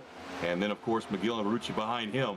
But if I'm Joseph, I'm looking at that F3 button, that F3 window, excuse me, and watching these guys in that mirror, seeing, where are they entering the corners, where are they exiting the corners, how are they getting so much ground on me? For those listening for the first time again, when it comes to iRacing, F3 window is a reference to a black box that allows drivers, as well as in some cases spectators, to be able to check things in sim in terms of relative distance to the cars in front and behind them. 2 to 3 cars in front, 3 cars behind. They also have other options to be able to keep an eye on generic scoring, as well as the standings, lap by lap, set up their pit strategy, set up their brake bias adjustments in the car, see their tire pressure, see their tire wear. All of that is very helpful when it comes to being in the car. And in turn, it essentially, if you so desire, allows you to be your own crew chief in the race in itself to figure out what adjustment do I need to make in an open race specifically to be able to make those changes. The only things you can change and fixed is essentially the steering pinion as well as the brake bias with this car, as well as the offset. Or these days, if you want to take left or right or both or none as far as your tires go, they've changed that as well. It used to be you could even take one tire. Remember those days, Justin? You could actually take just one tire, but now it's either left or right sides. And the thing is, though, you have a certain set of tires that you start the race with. For each of these leagues, it's different. But the thing is, if you choose just to take left sides one time, you still lose that set of right side tires, even though you didn't use them. iRacing takes those away from you. So that's something else these guys got to look at. But, the thing about fixed setup racing is it really forces a driver to change his driving style to suit the car. Whereas with open setup racing, you can change the car to fit your driving style. I've always been an open setup driver, preferentially. It's just something that I've preferred. Trouble in P3. Holden McGill has hit the apron in turn 1 and has stacked up his entire grouping. They had gained about 1.5 seconds over the past 10 laps on Joseph before McGill went 4-wheel drifting into the corner. Dingler is now having 5 to 6 car length differential between him and McGill. Everyone else trying to regather themselves back up to continue this train, as McGill responds by sending it into the corner. And now I think he's pitting it. Oh, yeah. Oh, he's coming in. And Joseph has come in this time. McGill is trying to cover off the 20. Man, McGill locked those tires up. I wonder if he got it down to pit road speed before crossing that line. We have to wait and find out here. And he's going to have to change tires now, man. He locked those things up for a good long way there, Justin. Expect the sets to be available for these drivers. A few sets available for most, in fact, still. No speeding on the entry for either of the drivers. So the pit window is open, and McGill has overran his pit stall by 6 inches. Oops. So now, that will cost the 21 about 0.5 seconds as we look now at the new leader in Dingler. Yeah, but look, right behind him is Rucci and Bizzotti. They reeled him in pretty quick. I don't know if he had a slowdown on track somewhere. I think it was the draft. Yeah, but look at this on the outside, and I think Dingler was looking at coming in pit road right about now. Here we go. Yep, here we go. And Rucci electing to back off and stay single file for the entry as well. And In towards the lane they go. No speeding for them as well. But they are side by sides. That's not going to help. I think they communicated to each other on that one. You know, you can always tell the driver, hey, I'm closer than you are. I'm going to go to the left of the wall. Oh, that apparently wasn't the case, though. As Will that be looked at, though? You are expected to remain as far right of the pit road as possible. Rule 5.3. Will that be an infringement? We're going to have to see. You're absolutely right about that. Dingler was kind of right down there on the sides of the pit boxes. As he didn't drive through them, but he was as close as you can get without getting into them. In the meantime, that's going to put Mazzotti up front. We're going to wait on a word from race control on Dingler and Rucci's pits right there to see if they get any penalties at all. It doesn't look like they do, though. They're both out on track now. Waiting for a word from race control as black flag Colin Stone speeding. And it is a 40-second hold if you get caught speeding on an entry. Peterson and Thrower are in. Mazzotti is still stretching it, still can go another 8 laps. Can go within 10 to go if he so desires. Brogdon is up to second, is in the same window. You can also see Uphold stretch it fairly far. 13 laps in the tank. Would need to save 2 laps to make it without a stop, though. Saving fuel on Pocono isn't as hard as you would think it is.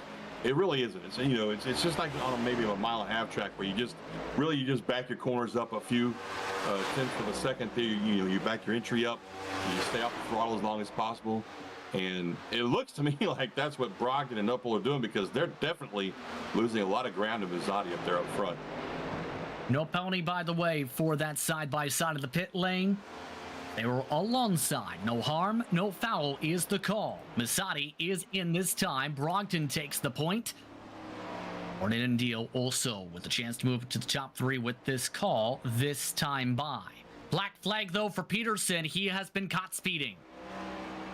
And these race killer penalties, we touched on that last time through all these pit stops. You cannot get a penalty, especially here on Pocono. Even though it's a long way around this track, under green, penalties are going to kill you. You're going to lose a lot of spots. You're definitely going to lose your chance at the win, unless, of course, a caution comes out, but let's not say that. Too late, I did. Well, most times you can pit without losing a lap to a point. If you're 20, 30 seconds back, you will lose the lap. If you're under that, you could come out in front of the leader. Unless you get penalized. Yes, exactly. So it's just about that execution, as we've seen throughout the night, that's so critical with 13 to go. Joseph, by the way, 5 seconds over Mazzotti after his pit stop.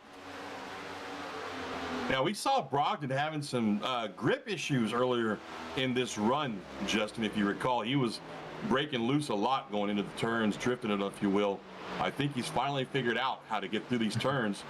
And that's going to put him up in the lead, and we'll see if he can hang on for just a little longer. Yep. Like you said, he can go about 10 to go before he has to pit for fuel. Give credit to Ryan Duke. He was several laps down earlier, was he not?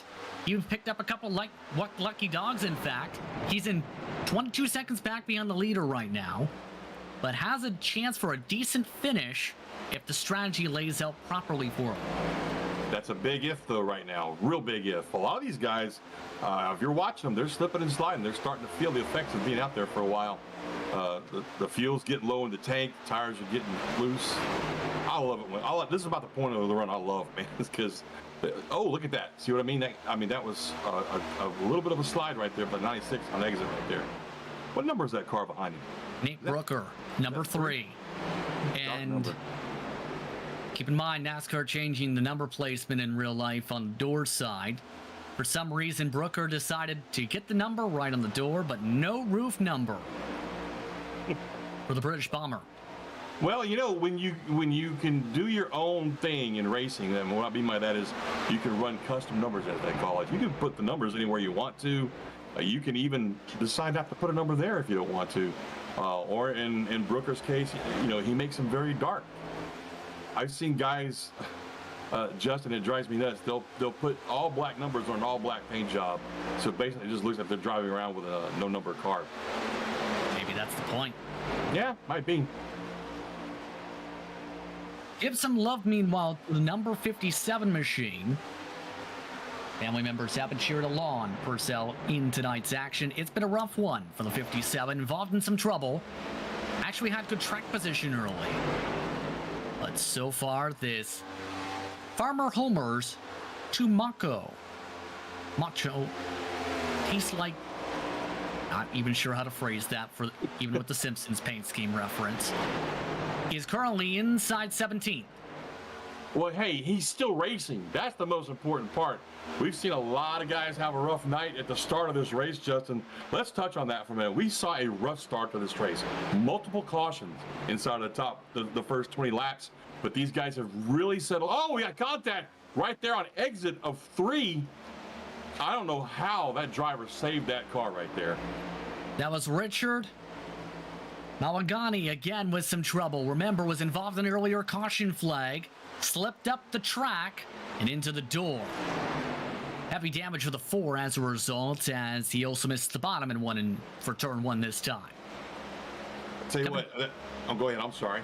Was about to say we're coming to 10 laps to go as well this time by, and it could get interesting with how this could fare out. Remember the fuel mileage talk. A few drivers are in that mark possibly. We'll see if that becomes the case. But the net lead is still Joseph. Mazzotti is currently in second. He needs to close about 3.6 seconds to give the 20 a run for the lead and run for the win. You know, I'm wondering if maybe Uphold is going to try and stretch it, though. His lap times have really kind of been under par. Like maybe he's conserving fuel. And he's got a 16-second lead over Brooker with 9 to go. And he last pitted on lap 42 with 28 to go. That's right way out on the outside of the window. Like By 4 laps. Yeah, but if you know how to save fuel with the kind of lead he's got, he might, and I want to stress that word as much as I can, he might be able to pull this off. It's going to be interesting to see. Yep. Side by side behind him, Dingler with a better run past McGill, but drafting help given this time from Rucci. Helps the 21 keep it side by side with 9 laps to go. The 8 with the send. McGill give up the spot. McGill will try and side draft, in fact, off the corner. Ooh, wow, man. Rucci really drifted that car out to the wall. I don't know if that was on purpose or if he was just trying to catch it, but you can't get closer than he did without actually hitting it. Gill does hold on to second, or net P3 should say for now, 5th on track. But here's the thing, Mazzotti is gone. He's broken the draft of this group as a result, and he's picked up some draft off the lap car of Bradley Walters. Yeah, see, that's another thing we should probably touch on. Lap cars are going to be a help to some of these guys, especially if they're not damaged. They're just lapped down because of a different pit strategy. They'll be able to use these guys to draft, as we're seeing right now, and that's going to be hugely beneficial to the 49 car as he spreads himself away from that back patch. Not spread, you know what I'm trying to distance himself. Thank you. Away from those guys behind him. Look up ahead of him. There's nothing but a whole bunch of lap cars up there, so that's going to be helpful to him. Not so much the guys behind him as he steps away from them. Still 2.5 seconds to Joseph, though. Uphold and Brooker, based on their pace, may make it to about 4 laps to go, if not 3 to go. As they do the caution dance, Brooker and Joseph are seeing things swap about nearly. Your trouble coming off the corner. Joseph nearly ran over somebody, all while Mazzotti is able to pick up more time from it. Yeah, here comes Mazzotti in that 49 car. We've been watching him. And the more these guys ahead of him fight with these lap cars themselves, the closer he's going to get, Justin. So we could have a pretty good race on our hands here shortly between those 3 cars. In the meantime, Uphold is actually stretching out his lead, which tells me maybe he's not conserving fuel. I think he's probably going to have to pit here within the next 2 laps. Looking that direction right now with Joseph stuck behind Brooker now. This is for position currently. Brooker doesn't exit to the wall, but Joseph still makes the pass. Move Joseph to second. Overall on track, and still about 1.8 seconds to Mazzotti. Near trouble behind as Brooker gets a good viewpoint of the 20 point away. I tell you what, Mazzotti was in a drift right there going through 3, was able to save it and keep it going the right way, but that's going to give him a little bit of a loss there. He's going to lose some time to Joseph and Brooker because of that. And he's going to have his hands full back here. Now, I'll tell you, I'm still watching Uphold up front, and his lap times have been right around 56 flat, maybe 56.10,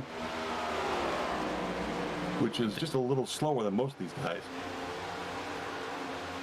20-second gap, keep in mind, to Mazzotti's car. Calls are coming in for drivers to pit. Gale expecting him. Brooker this time by. No call from Uphold, though. He keeps going for another lap. All while Mazzotti is almost there. He is back to about 2 seconds behind, is nearly in the draft. Has Nathan Christensen to work with now with the 99. Yep, that 99 car is going to help him draft up to these guys. Brooker's in the pits. Only one driver remaining. Uphold hoping to find the magic fuel tree. The 92 leads by 17.5 seconds. Joseph in second on track. Mazzotti is within 2 seconds of the net lead if Uphold takes the pit stop. Will the 92 be able to keep on going? Coming to 4 laps to go. The caution didn't come, and Uphold has to come in. Uphold in for the pit stop. Joseph to take the lead down the front. I expect this to be a fuel-only stop for Uphold. Oh, no, we got on the racetrack. Walters has had a crash in the 959. No caution. We stay green. Walters crashed with no one around. Now it's out. The caution is out. And Uphold is on pits. He just got passed by Joseph Joe. Wow, this is going to be a twist, Justin. This is a huge twist in the plot here. It's the 09, the lucky draw car. Justin Wilson has crashed to bring the caution after Anthony Mazzotti hit the wall off of turn 3.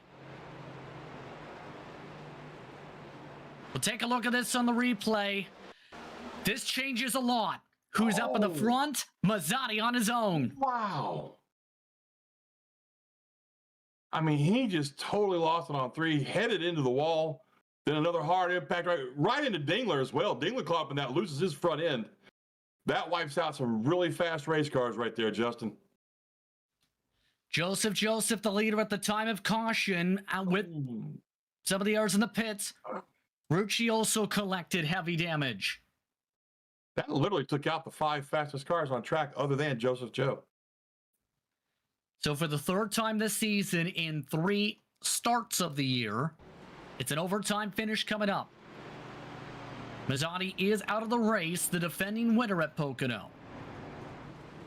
And the 59 has no back bumper cover. It's been an ugly one for Bradley Walters. 2 laps down now. At the time of this caution, Rucci does have a meatball flag to serve with heavy damage.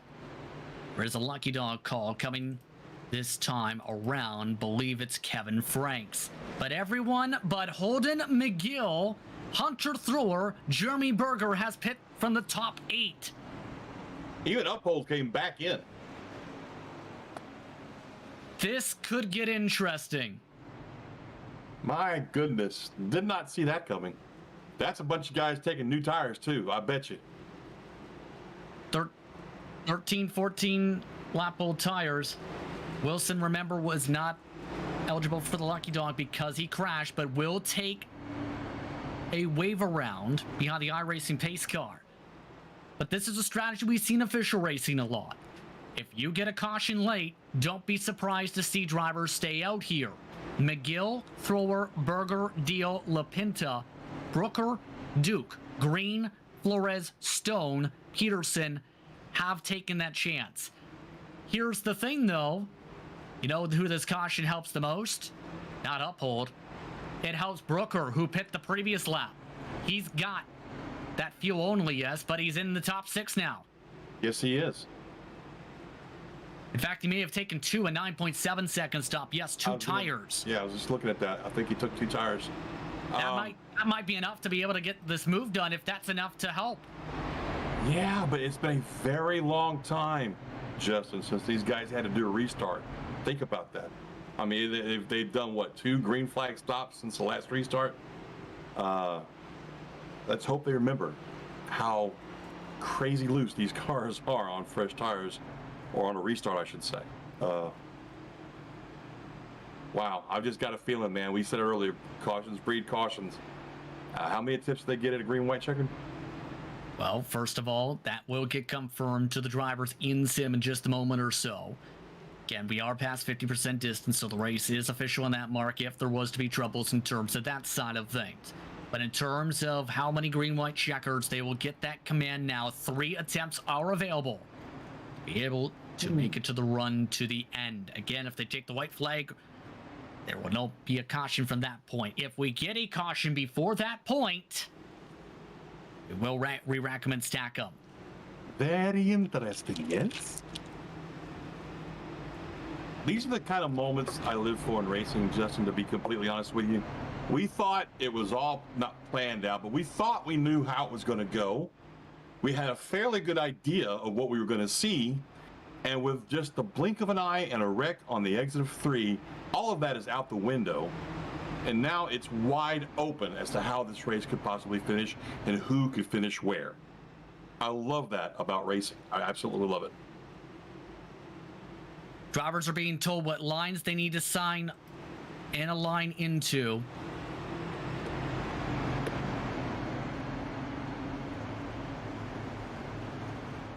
Most of the drivers, for whatever reason, have elected not to go double file yet here.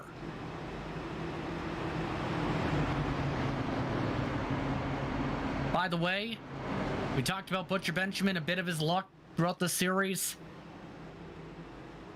He had a chance to potentially win this one at one point. Instead, he's 19th and 20th position after this. Oh, yeah. He's had a rough night, too. But you know who's had a rough night and bounded back wonderfully is that 83 car of Hunter Thrower out there, which, by the way, is one of the most kick-ass names I've ever heard of when you stop and think about Hunter Thrower. You know what I'm saying? Mm-hmm. But we saw him all wadded up earlier in this race. He used his fast repair, got that car fixed, has been pretty much inside the top 5, top 10 most of the night. And here we go, Justin. Pace car's down. Green flag is out. 2 laps to go. Green-white checker at tap 1. McGill with a great launch. Everything else is all sorted. Will McGill be able to hold on for 2 more laps, 5 miles at Pocono? Not just McGill, but I mean, we got to see if these guys can get to this restart through this turn right here. Tricky turn number 2. We see a lot of calamity. Sorry, turn number 1. We see a lot of calamity going through turn number 1 right there. And then going down this straightaway into 2 has also been pretty bad. 3 wide. 3 wide. 3 wide. Kyle Green going for the send to the inside. A huge check up. A huge send from Joseph. The 20 able to make the move, coming up towards the white flag. A bit of trouble towards the back. No cautions yet. If they take the white, they'll make it towards the end. Joseph has just hit Brooker and crashed in turn 3. Caution is out. The rest of the field will take the yellow and another attempt. We kind of had a feeling that was going to happen, Justin. I mean, these are guys that are, especially Joseph. He's had a fast car all night. No, he didn't have a fast car. Was just trying to make some passes, make some things happen right there. Got into the 3 just a little too hard. Lost control of the car, went into that 4-wheel drift and took some guys with him, which brought out the caution right before McGill took that white flag. And I know that McGill is probably not really happy at this particular moment in time. And the thing is, for those curious here, as we kept our eyes towards Sean Deal for much of that, Joseph tried to lick the stamp, make it 3 wide in a 2.5 lane grouping, and that just doesn't work. There's the method of you gotta go for spots, but there's also the matter of you need to be able to make the end of the race if you want a chance to win the race. Exactly. And so now, instead of leading the race, or at least being in the top 3, Joseph finds himself way back in 21st with a heavily damaged race car. Again, McGill, Thrower, Berger, Deal, Green, LaPinta, Duke, Causey, Stone, Peterson of the top 10 currently on the track. Right now as well, there are 23 drivers in the lead lap. Justin Wilson is the first car one lap down after a fast repair. He is the lucky dog. There's still a chance. If anything picks up, he may be able to charge his way to get those 3 extra bonus points. He just needs everything to happen. Yeah.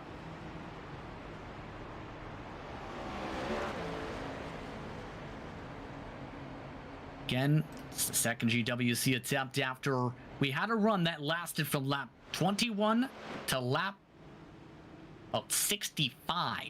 Yeah, it was a great run. Good long run. But here we find ourselves under caution again, Justin, and we've seen it time and time again tonight. Cautions are breeding cautions, you know. These guys, not gonna point fingers too hard at Joseph, but like you said, he sent it into that turn, trying to get some positions, trying to get himself up through cars that he felt were slower than him, and it wound up, wadding everything up, damaged his car, damaged the other cars, and put us under caution again. So we're probably going to see that happen again with the guys behind McGill. Thrower and Berger have both been real fast tonight, and they know that they've got 3 laps now to get it done. He did take a fast repair, but he is also out of the car. So the all-time series leader in win, should say, taking some time to look at exactly what happened before Joseph back to the racetrack. Expecting one to go this time by. We've seen the first of the drivers who take tires have fun. And now Joseph Kazi. Remember how he dominated early? He's got a chance to win it. He's the first on fresh tires, now in 8th. Ooh, this is going to be fun. I love the tension we've got building right here. I'm sure that Mr. McGill up there, Holden McGill at the front, does not appreciate all the drama and tension and spice of life, if you will, we've thrown into this. But hey, that's part of racing, man. That's part of today's racing anyway, these green-white checkers. Do you remember, Justin, when they first brought green-white checkers into iRacing and how much I guess the service was divided over it? Some people loved it, some people hated it. Well, it's a railroad rule, right? That's been around for several dozen years. Since New Hampshire, I remember the race that caused it to come into being was the New Hampshire race where Dale Jarrett spun out coming off of 4 and in front of the field almost got wiped out by cars that were speeding around to come back and catch the caution and try to get last back, stuff like that. So that brought about the freezing the field under caution, no more racing back to the flag. It brought out eventually the lucky dog rule and the green-white checker. Well, nobody wanted to see a racing under caution. Fans were complaining about that. So NASCAR said, okay, well, here's what we'll try with this. And it's been around for a while. But I'll tell you what, a lot of drivers that love it at one point hate it when no one's leading, and now they got to do this all over again.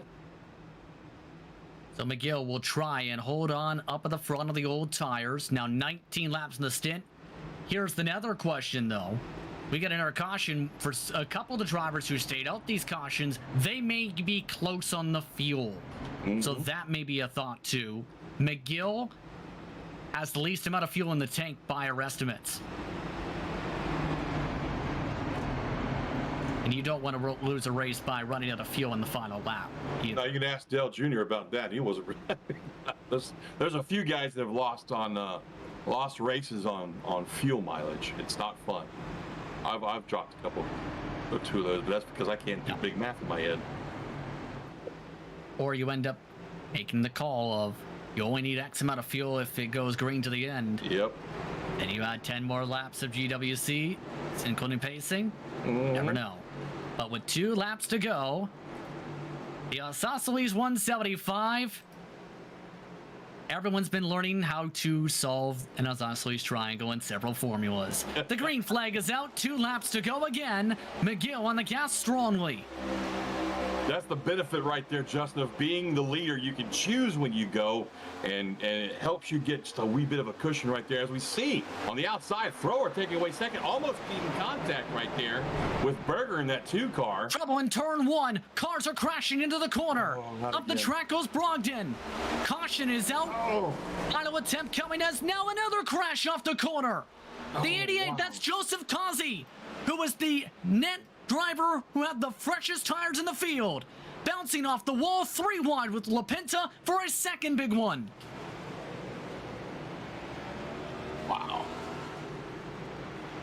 see if we can take a look. Things got ugly twofold. Step 1, cars in the grass. Step 2, cars in the wall. 911 got into the back of the mobile car right there. I don't know if you caught that or not, but he really just nailed the back end of our mobile car, who went down into the grass. That 81 car came back up, hit the 11 car, and it was just on from there. The 20 car gets involved in that. Going to see the 48 slide into this thing. And then up ahead of these guys, though, there's a second wreck happening, I believe. Yes, Joseph Kazi was trying to take it 3 wide right as the caution was starting to wave, hit the wall, and then he collected even more cars, more than that first one. And the 52, he ejected there. Once his car stopped spinning, his car was done. You can see it right there. The motor blew right there. So he knew his night was done anyway, and he went ahead and called for the tow. Oh, man, that's just that is an unfortunate set of circumstances with a bunch of wadded up race cars that, once again, Holden McGill did not want to see happen. However, that being said, Justin, this is going to be the last attempt. So no matter what happens next, as long as Holden McGill can hang on to that lead, caution flag or white flag or checkered flag, he's going to win this race if he stays out front. That's going to be huge. By the way, the first driver on fresher tires was also damaged in some of the crashes. Barrick Uphold is now the first on fresh tires. Then it's Butcher Benjamin. But they're 8th and 9th, and as we've seen, both times the first driver on freshies, they have been a part of the caution under the GWC so far, trying to get around the cars. Yeah, not showing patience, not understanding that closure rate that they're going to have is I guess something you'd say also. I mean, but again, it's the last 3 laps of the race, most definitely going to be the last 3 laps this time. But so they're just trying to make stuff happen, and we said it before, 3 wide in turn 1 does never work. It never works. But it's Pocono. There's space to go for there. It's just how do you navigate it? Yeah. Well, and then there's the case of the 11 car using the 81 as a brake system. That doesn't work either. Keep in mind, at Pocono, you can go up to 5, 6, 7 wide if you want down the front. On iRacing, on iRacing, they don't dare it usually. But in real life, they'll go 5 wide into turn 1 regardless and make it. Oh, yeah.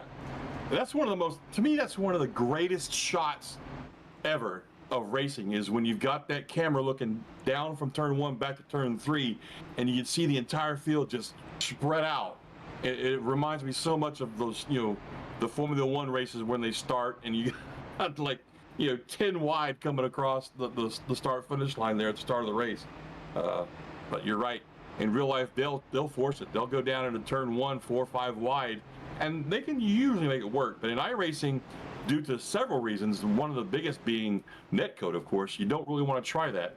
But hey, who am I to say that they won't try it anyway? Lucky dog, by the way, this caution was Pattingale. But as we get ready for the final GWC, I want to give a shout out to some history. 2 drivers have crossed the barrier of 10,000 miles in series competition. The first of them was Jeremy Berger, who was able to do so running 3 laps tonight. Berger currently is among the drivers in contention for the win in 3rd. The second is Sean Deal, who's in 5th. He had to make that mark after 33 laps, also reached the milestone of 10,000 miles turned in league history. Congratulations to the 2 of them for reaching that milestone tonight. That's a lot of racing, Justin. That's a lot of racing. Especially when you take in mind that not all of that was done on big tracks like Pocono or Daytona or Talladega. A lot of that was done on short tracks that are only a half mile long. So 10,000 miles, guys, my hat's off to you. But here we go, buddy. We're getting ready to launch this thing for the final time. This is going to be the final restart, Justin, one way or the other. What are your thoughts, man? What do you think we're going to see here? Craziness? Yes.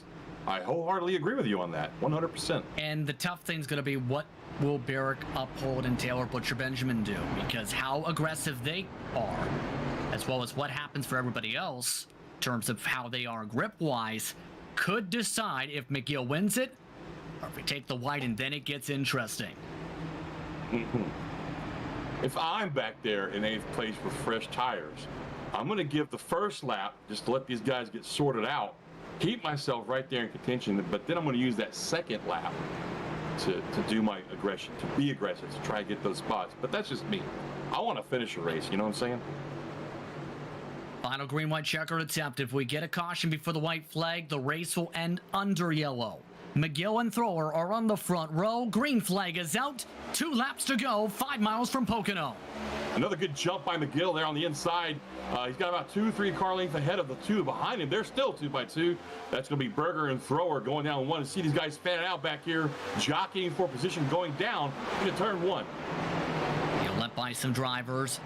Good launch for Uphold as well on the top, but got boxed in.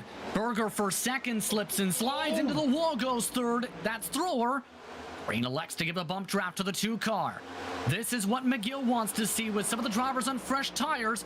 Still yet to be able to charge ahead. A big block behind from Duke on Uphold. A crash for third. 4 wide off the corner. Will they save it? No, they won't. A crash as the caution is out. Oh my God. The race is over. McGill wins it as the big one happens again. That was a big crash indeed, Justin. It closed the entire track down. There was hardly anywhere for anybody to go. We still have cars crashing and spinning back here. McGill's going to take the win under caution. One more lap around, 2.5 miles before McGill wins his second race in 3 starts this season. David Lamb and Ty Severo definitely going to be happy to see that car and its colors do well tonight over the EPI machine right on behind. Green is in third after that for now. But again, 4 wide through the tunnel turn exit never works. Seen why. Well, we saw kind of a book-ended type of race here, if you will, Justin. We saw mayhem, chaos, and carnage at the first part of the race for about 15-20 laps. Then we had a nice long green flag stretch where we saw 2 green flag pit stops. And then, of course, at the end of this race, which we knew was going to happen, once again, we saw mayhem, chaos, and carnage. But all in all, I think it was really fun to watch these guys get their heads wrapped around how this new package handles. 5th on back, as well as second gain double-digit positions apiece. The biggest mover of the race, tied between Franks and Brooker with the help of the caution. Jeremy Berger just 1 spot away from breaking a 55 race losing streak. The time of the caution. That's got to be frustrating to be that close, you know, and just not be able to pull it off because of cautions. But, you know, hats off to these guys, man. I was really impressed. Here we go. Yeah, there's the checker flag. I was really impressed with these guys. Checker flag taken. Holden McGill has tied the record for most wins in Cup Series history with Joseph. His 6th career victory. He wins his 2nd of the season at Pocono. Yeah, we've got some guys punching each other, it looks like, back here in the back of the field. But, man, what a race. What a great race. An intriguing one tonight, but Holden McGill took the strategy gamble, and it paid off. What's Dingler about to do? He's going to wreck him? I think Dingler's trying to congratulate him, if anything. Yeah. I know Ryan pretty well. He's a character, man. He really is. Badger Racing is the badge worn on the back end of the 21. Reference, that's the same team that Ryan Dingler is with. Hence the congratulations. And as they get ready to celebrate down the front stretch, let's take a look at your unofficial race results. Holden McGill wins under caution over Jeremy Berger. Kyle Green finishes in 3rd, being involved in the final caution. Argonaut finishes in 4th, with Richard Alvagani finishing in 5th. Justin Wilson, lucky draw driver, made it to 6th at the end, with Kevin Franks in 7th. Nate Brooker, Joseph, Barrett Morden, the top 10, and a topsy-turvy end. Joseph McCausey coming home 11th. Matt Rucci 12th. Ryan Duke 13th. Robert Battengale 14th. Ryan Dingler, who we just saw on the TV there, on the screen there. Badger Racing teammate of our winner, Holden McGill. He's at 15th. John Deal, 16th. Colin Stone, 17th. Frank Flores, 18th. 19th comes home Stephen Purcell. And Taylor Berger Benjamin, who was up and down all night, same team as the guys Purcell and Thrower behind him, comes home 20th. 21st spot tonight went to Hunter Thrower after the big one, as well as Barrick Uphold in 22nd. They'll finish off the lead lap cars. LaPinta, Vining, Christensen laps down with Brogdon, also out of the race in 26th. Peterson finished out of the race in 27th. Walters 28th. Bizzotti DNF'd in 29th after hitting the wall off turn 3, nearly in the draft to the leader. Chad Hodges, 44 laps down with a perpetual meatball flag in 30th. The last of the drivers were Henderson McFadden. They DNF'd inside the first 10 laps. Richard Sprinter did not start. Burnouts are underway after a successful run in the Isosceles 175. Holden McGill, 17 laps led, is the winner here at Pocono. And as he parks it down the front straightaway, an impressive run again. Give him credit for this one.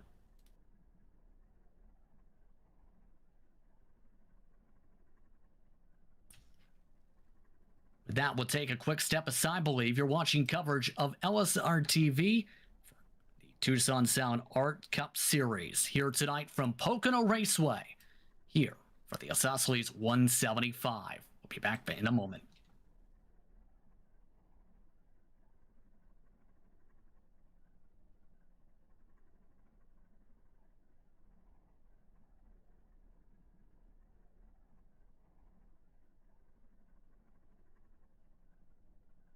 There are moments that surprise and delight the mind and the senses. I am so sorry, man. Introducing Sound Art, the world's first truly customizable, concealed, flat panel art speaker system. A revolutionary combination of incredible sound delivered from your most meaningful pictures. When art and technology intersect, there is a seamless blend of creativity and function. Come alive in the streetlight, pulling at the stars in the moonlight. Every time I feel you close.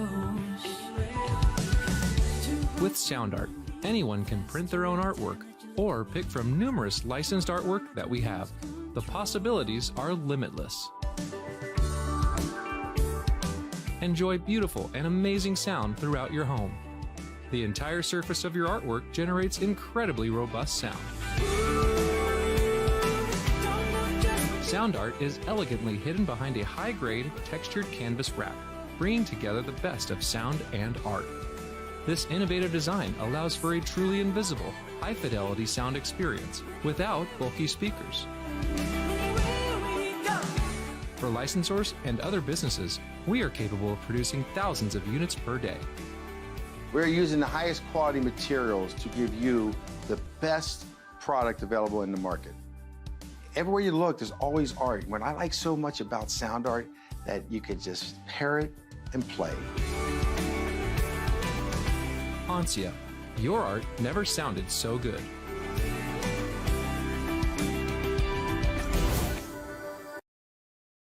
Welcome back to LSRTV's coverage of L-TAC competition.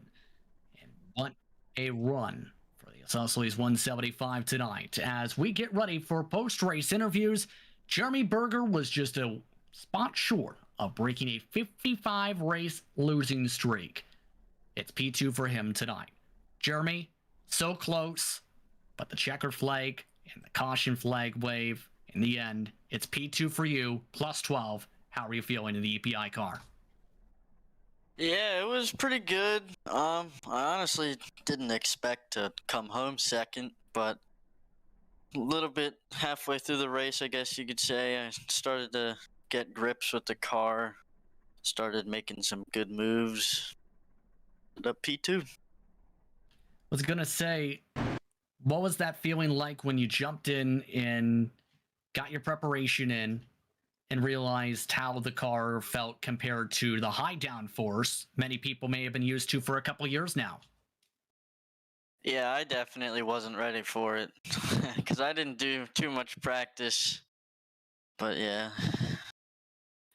You also hit a historic mark tonight because entering this evening, you just had to turn 3 laps to become the first driver in L-TAC history to drive 10,000 miles in the league's history. Sean Deal joined that club later this evening, but you are the first. How does it be a part of that history to be able to turn the most miles in league history after this one? Oh, that's pretty cool. At least I've won something in this league, I guess.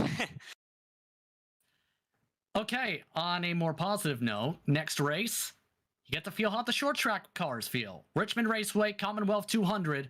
Your thoughts on that?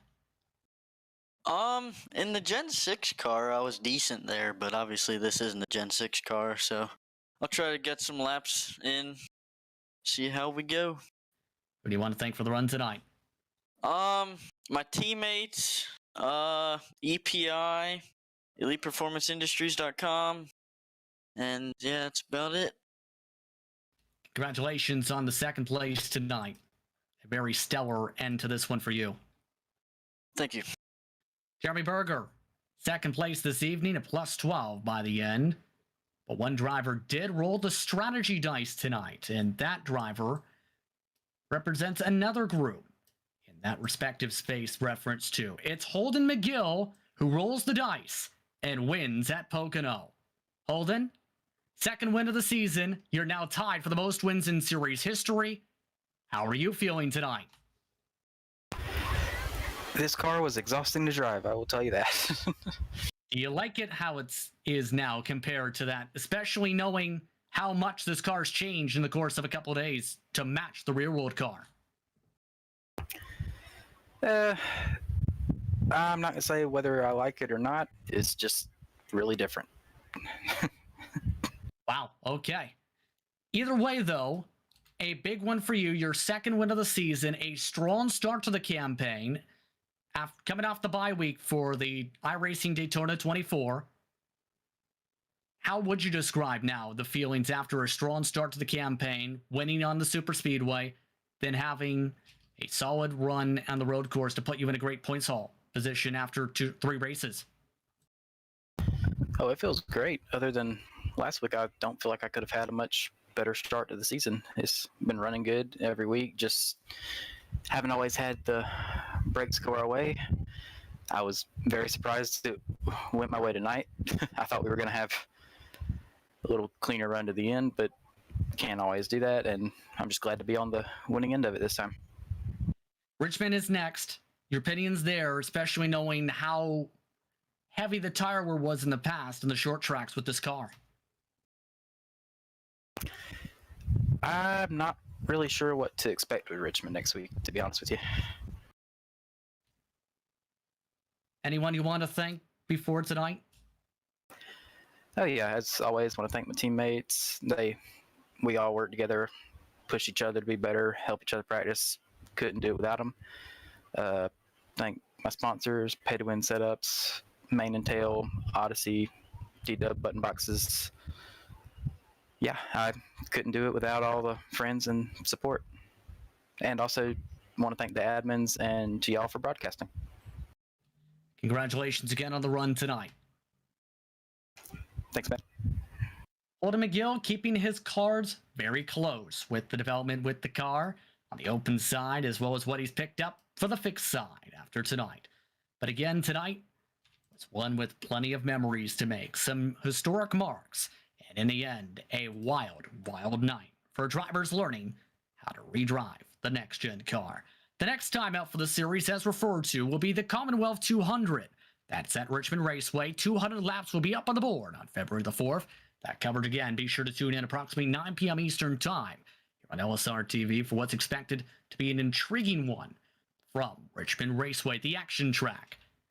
But on that note, I'd like to thank everyone for tuning in for tonight's coverage of the Isosceles 175 and the L-TAC Tucson Sound Art Cup Series.